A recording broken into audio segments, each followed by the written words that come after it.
I'm Robert Estrin. You're watching livingpianos.com. Did you ever want to be able to know what notes you're hearing and you wonder, how do some people play by ear? Well, today you're going to learn how to identify notes by ear right in this lesson for you. And there's a very simple technique that once you embrace this, things will click for you and you'll be able to figure out what you're hearing. Now, for example, if I were to play this for you, and you might wonder, what are those notes? Well, maybe if I play them one at a time. And does that help? And you might still wonder, how can you possibly tell what notes those are? Well, if I told you that this is middle C, that can help. Because, you know, there are two different types of hearing.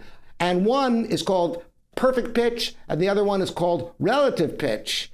Very, very few people have perfect pitch. Perfect pitch, for those who have perfect pitch, and leave it here in the comments, you can just hear the notes and you know what it is without even thinking about it. But they say that only 1 in 10,000 people is born with perfect pitch. And yes, it is something you are born with. Certain amount of environment can help, but it's not something that you can really learn. To a certain extent, you can develop a certain amount of pitch memory, but I'm talking about somebody, they hear a lawnmower outside and without even thinking, they know it's an F sharp. They can just, because it's almost like the rest of us see colors. That's what perfect pitch is like. Very handy, but not necessarily as useful as you think.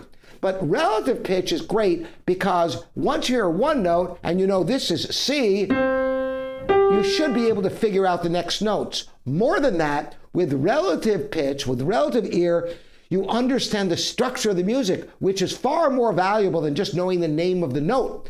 The function is really what it's about, isn't it? So once again, getting to those two notes, well, suppose you thought of the notes between the notes as follows.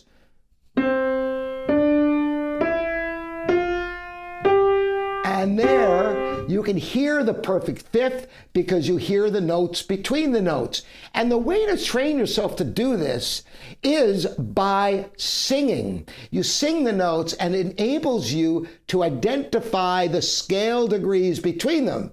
Now, it's not always that simple. For example, if I did something like this, now that might be a little bit difficult to ascertain. Even if I told you this note is B, figuring out what that one is, and if you tried to play a major scale, it wouldn't work very well at all. But the interval was. So how would you figure something like this out? Well, sometimes the way to figure out the notes between the notes is realize that you might not be starting on the tonic, that is the first scale degree. And in the case of this one,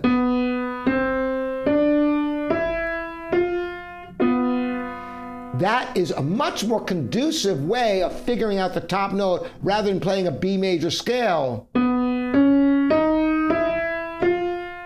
Because that doesn't even make harmonic sense. But when you go, then you can hear it. I'm going to give you one more, and just to see if you can start identifying these, you can even stop this YouTube video and see if you can figure this next one out for yourself, all right? So, what have we got here? I'm going to do, and once again, I'm going to let you know that bottom note is C, to keep it easy. And if you just sing through the scale and sing the notes and say the letters of each note in the scale, and see if you can figure out the notes between the notes. And see how many of you got this one.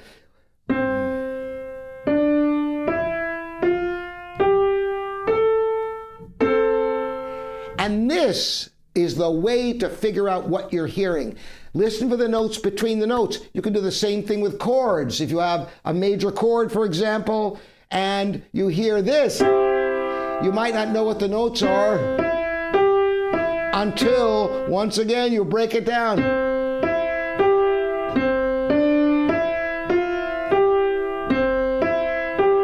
The notes between the notes. Think diatonically, all the notes of the scale, and you can figure out almost anything this way. Just spend the time with it. take tunes you know by ear intimately. It could be nursery rhymes, it could be anything.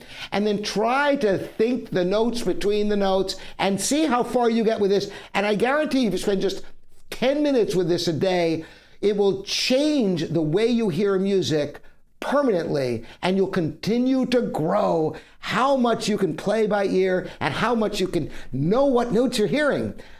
I hope this is helpful for you. Again, I'm Robert Estrin. This is livingpianos.com. Thanks everybody for joining me.